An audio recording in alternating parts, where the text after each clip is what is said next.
Magandang umaga mga kapuso! Hilig mo bang manood ng mga anime o cartoon? Yung iba, sa sobrang kahiligan nila, dinadaan pa sa isang performance art ang cosplaying.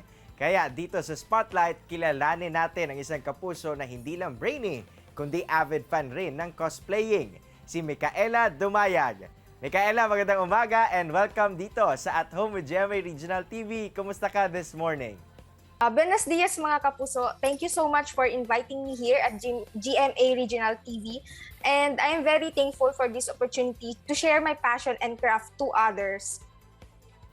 Alright, una sa lahat, Micaela, let us congratulate you first on achievement for graduating Bachelor of Arts in Communication, cum laude pa. How do you feel on this success? I am very happy and overwhelmed at the same time. Happy because after 16 years of studying, natapos na rin ako sa pag-aaral ko.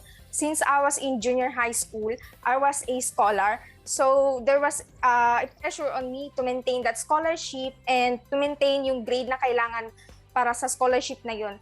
Pero finally na natapos na rin. So it's my time to give back to my parents. So I am overwhelmed kasi nga it's the new chapter of my life, the next chapter of my life. Micaela, you graduated with a degree in communication. Can you share to us bakit pinili mo itong course na ito?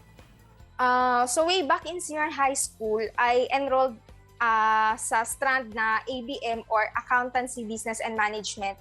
So during that 2 years, na-realize ko that the career path sa ABM ay hindi yun yung gusto kong i-pursue sa college. So yung mga time na yun ay karoon ako ng parang existential crisis, sabi na lang natin. Kasi hindi ko talaga alam saan ako papunta kasi nga ABM nga yung tinake up ko, and usually pag ABM ka, you will pursue accountancy, business administration, or anything such as you know, anything about business. So na-realize ko nga hindi siya para sa akin. So yun na, nagkaroon ako ng, sabi ko anong gagawin ko kasi nga hindi ito yung gusto ko. Tapos na-encounter ko yung flyer ng school namin, and nakita ko yung BA Communication. So, doon ako na-struck. Sabi ko, uy, BA Communication. So, basa ko yung mga career path doon. Yun na yung journalism, advertising, public relations, photo and video editing. So, sabi ko, uy, ito yung mga bagay na gusto kong gawin. Ito yung mga interest ko.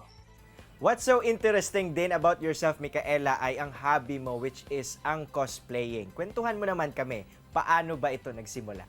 Nagsimula ang aking cosplaying hobby noong 2013.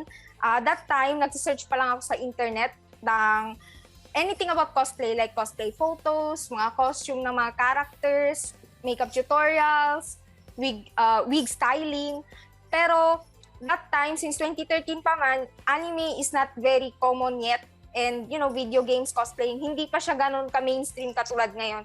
So, during that time, medyo rare pa. Medyo rare pa ang cosplaying. Medyo mahirap pa hanapin yung mga materials for cosplaying. Lalo na yung mga wig, ganyan, mga costume, mahirap siya hanapin. Yun na, may nakita akong isang character. Sabi ko, gusto ko talaga siya i-cosplay. So, nagpatay ako ng costume niya. And ito yun, nung Christmas party namin on that same year, sa 2013. And yung time na yun, medyo nahiya pa nga ako kasi nga, ako lang yung naka-costume ng ganon. Pero that time, costume lang talaga. Wala akong wig, wala akong anything. Basta costume lang talaga. Gusto ko lang talaga suotin yung damit niya. Damit ng character na yun. So, fast forward to 2018, I attended my first anime convention here in the city, kung saan doon na full cosplay na ako with wig, costume, makeup, and everything. So, since then, lagi na akong nag-a-attend sa mga cosplay convention if may event. Micaela, sinong character ba ang gusto-gusto mong pinoproject sa iyong mga cosplaying?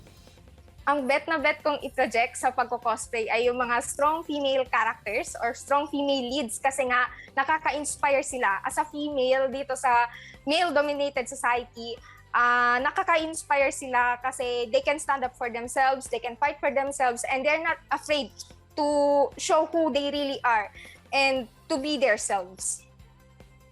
Nakakatuwang isipin rin, Micaela, dahil sa pagko-cosplay mo ay marami ring nasisiyahan. Pero, can you please share with us ano-anong mga events na ba ang iyong nasalihan?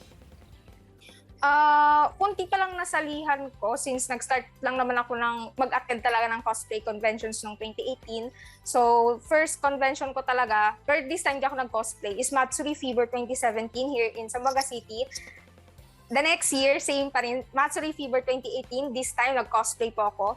Sa third event po is Toycon de la Ciudad de Zamboanga 2019. This was during the Zamboanga Hermosa Festival. I also cosplayed. And recently, I cosplayed also in ROGCON 2020.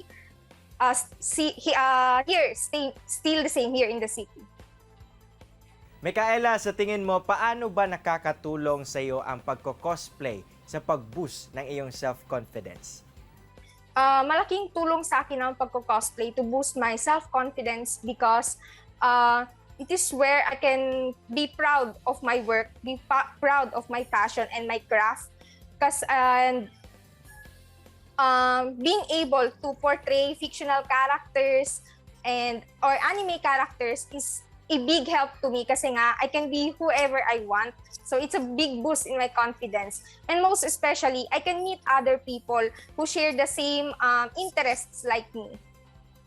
Nako, aabangan talaga ng ating mga kapuso, Micaela, ang mga cosplay photoshoots mo. May mga future events ka bang gagawin na gusto mong i-share sa ating mga kapuso? As of now, I have 2 characters in mind and abangan nyo na lang yung photoshoot ko doon. Maraming salamat, Micaela, sa oras na iyong ibinigay dito sa At Home with GMA Regional TV. More power sa iyo and keep on inspiring people. Thank you At Home with GMA Regional TV for inviting me and for the opportunity to share my story. Kini ang At Home with GMA Regional TV.